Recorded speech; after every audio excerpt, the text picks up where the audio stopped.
Hi. This week's First Chapter Friday is Victory Stand, Raising My Fist for Justice. And this is a story. Tommie Smith is the athlete, and then it's co written with Derrick Barnes and Dawud Anyabwile, who is the illustrator. And this is a story, true story, about when Tommie Smith was in the Olympics in 1968 and they were protesting sort of racial injustice. And so they used their platform. He and another athlete used their platform at the Olympics to raise a protest. This story is about his childhood and his upbringing and his training and everything that it took to get him to the Olympics and the choices that he made that day. So being Black History Month, I thought this would be a really excellent choice for us to learn about. And also, this book is on the Golden Dome Award list for this year. It also won a bunch of awards, like last year it won the YALSA Nonfiction Award, and it's a Coretta Scott King honor and a whole bunch of other awards. So it's a fantastic book, graphic novel, and we're going to take a look at the first little bit of the book. So, Victory Stand, Raising My Fist for Justice.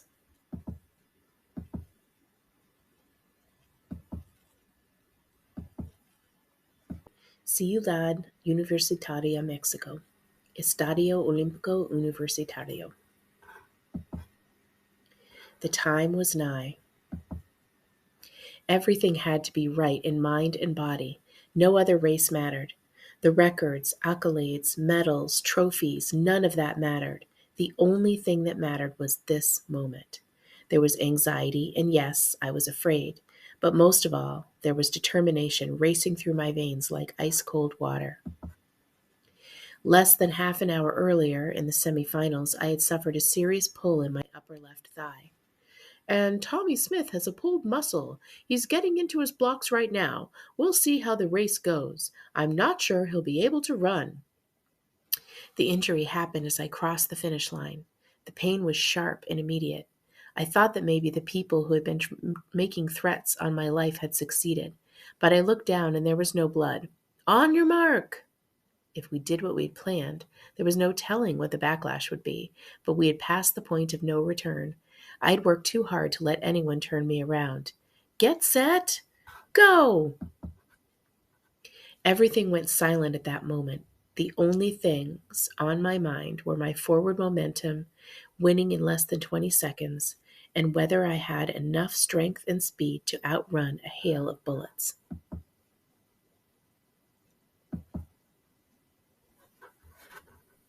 Country Boy, Ackworth, Texas, 13 miles northeast of Clarksville, Red River County, reported population 20. Probably my earliest memory is of when my father would take us kids fishing. We'd head through the backwoods, trek through tall grass, and there in the marsh would be dozens of tiny fish, streaking like tiny bolts of lightning through the water. I'd reach down and try to grab some, but they were always too fast for my little hands. We were a family of 14, my parents and us 12 children. We were tight-knit, we worked hard, we were plenty, and we were poor. We were poor, but together we were plenty.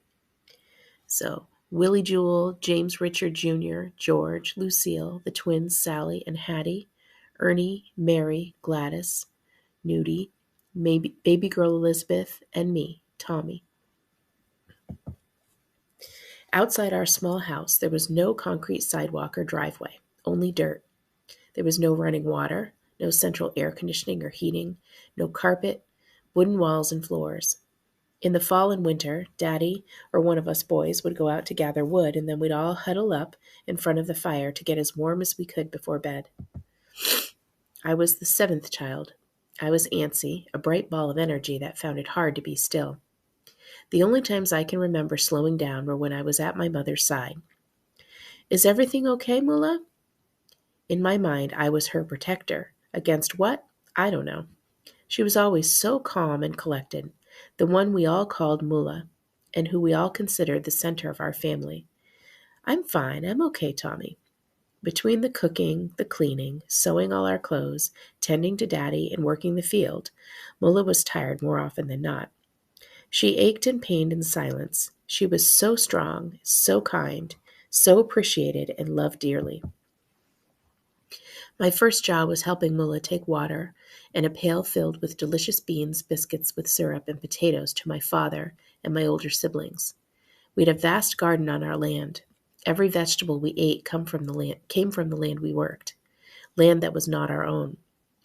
My father was a sharecropper, which meant he worked land that belonged to someone else, mostly land that had once belonged to slave owners. My family would work from sunup to sundown and sometimes into the pitch-black darkness of the night, especially when it was cotton season. There was also sugarcane, corn, and even walnuts, but picking and chopping cotton was how we made most of the money for our family. When I was old enough to work, at the age of 6, I did it all. I helped feed slop to the hogs, helped milk the cow, Old Jersey, but because I was very competitive, picking cotton was my favorite chore, especially working side by side with Daddy. It was the only time as a child that I can remember ever spending one-on-one time with him, out in the fields. My sister Sally and I would compete to see who had the heaviest bag of cotton by the time we were finished. Sometimes I'd beat her, sometimes she'd beat me, but nobody could outwork Daddy. Us kids would take a break beneath a shade tree, and Daddy would just keep right on working. He was serious and stern, but fair. When he wanted something done, you did it, and you did it the right way. He would turn over the soil by himself most of the time, only a single bottom plow and our 2 horses, Button and Tom. If a log needed to be moved or a wagon needed to be pushed, Daddy did it with ease.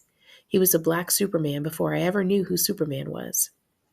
His stamina and endurance were amazing, and something I drew from later on in my life when I needed a push, when it felt like I just couldn't go on. October 16th, 1968, Ciudad Universitaria, Mexico, Estadio Olímpico Universitario. In my mind, I already knew the start in a race, and in many cases in life, is critical to success. The pain was sharp, but I found a way to block it out. Calculation, 85% exertion. This would usually assure me of a victory, but this time, because of the injury to my thigh, everything had changed. I had to monitor the stress I would apply to the muscle. If I came out of the blocks too slowly or too aggressively, I would fall behind the others, especially my USA teammate John Carlos.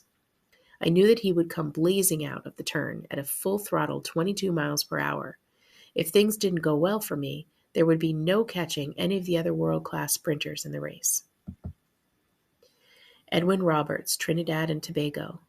Jochen Eigenher, West Germany. John Carlos, USA.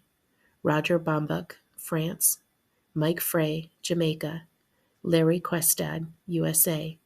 Peter Norman, Australia. I could feel my pulse, my heartbeat pounding as fast as race car pistons. My start was smooth, but by mid-turn I was unexpectedly in 4th place. How could I muster up enough acceleration to not fall to the back of the pack? For a split second, it felt as if the entire world were ahead of me. But our bodies are programmed to do what we train them to do.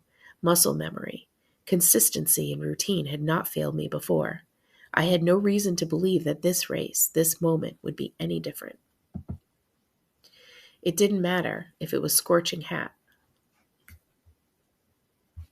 and the thunder rang out, echoing for miles across the valley and hills. Daddy would work. Our protector, provider. He and Mullah were our constants. They set the tone for how we lived, worked, and functioned as a family. There was no such thing as a boy's job or a girl's job. My brothers and I swept the floors and helped out in the kitchen. My sisters fished and hunted. We learned how to do it all for the sake of survival. When we were not working, we were making up games to play, like tag, racing competitions, or hide and seek within the woods. And since our nearest neighbors were close to 2 miles away on either side, it was only us. We were all we had. And as far as our parents were concerned, everything in our lives, great or small, came from one source and one source alone, our faith in God.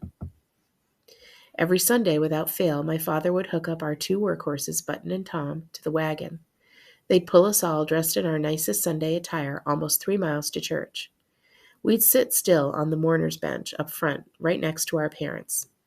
Our church was packed with multiple rows of faithful black hands, black hopes, and black voices.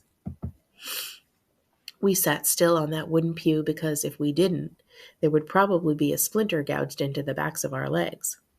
If we took our shoes off, the same might happen to the soles of our feet. As we listened to the pastor passionately espouse the virtues of salvation and the love that Jesus Christ had for every person in that room, I still had questions. And even though our parents taught us not to focus on worldly things, only our own efforts and our faith in God, why did it seem as if they, the white people who owned the fields we worked and the shack we lived in, how come they owned a bigger, better, nicer home? Our family deserved to live just as well as, if not better than, those white families that live closer to town, closer to the word nice, as if you could see it, touch it, just nicer. We had no plumbing, no running water. Every drop, every ounce of water we used came from a well. My mother worked so hard, inside and outside our house. The wife of the man who owned the land, she didn't have to work. He was the man my father would call boss or sir, even though they were both grown men. Men that in my young eyes both deserved to be called sir, especially my father. That man's family rode a wagon everywhere. His children didn't walk to school, wherever they went to school. We walked to and from our school every day, through the woods, across a vast, lively meadow, up and down hopeful hills. If not for the obstacle course and natural landmarks, those 3 miles would have felt much longer. In our schoolhouse, every grade level from 1st through 6th was taught by one teacher in one big room on a hill. Our church was a few yards away from the schoolhouse, and next to the church was a cemetery. All 3 were named Mount Olive. Only kids from poor black sharecropping families like ours attended that school and worshiped in that church. And if you were a black woman or a black man who happened to work, live, or die near Clarksville, Texas, you were buried in that cemetery. I had no idea exactly where white people were educated or buried. We would go days, even weeks, without seeing white folks at all. Only when we'd go into town or when my father would go to pick up his pay would we see them. I had no idea what segregation meant, not really, but our lives were all dictated by the separation of those who had and those who didn't. And those who had not, mostly, looked like me and my family.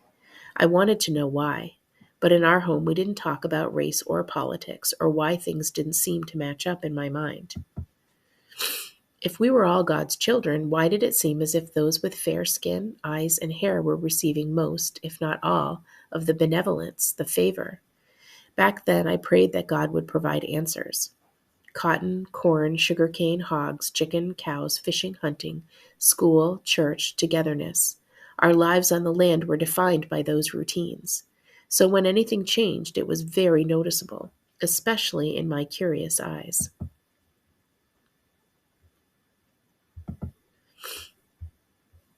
Universitaria, Mexico. Estadio Olímpico Universitario. Calculation, 90%.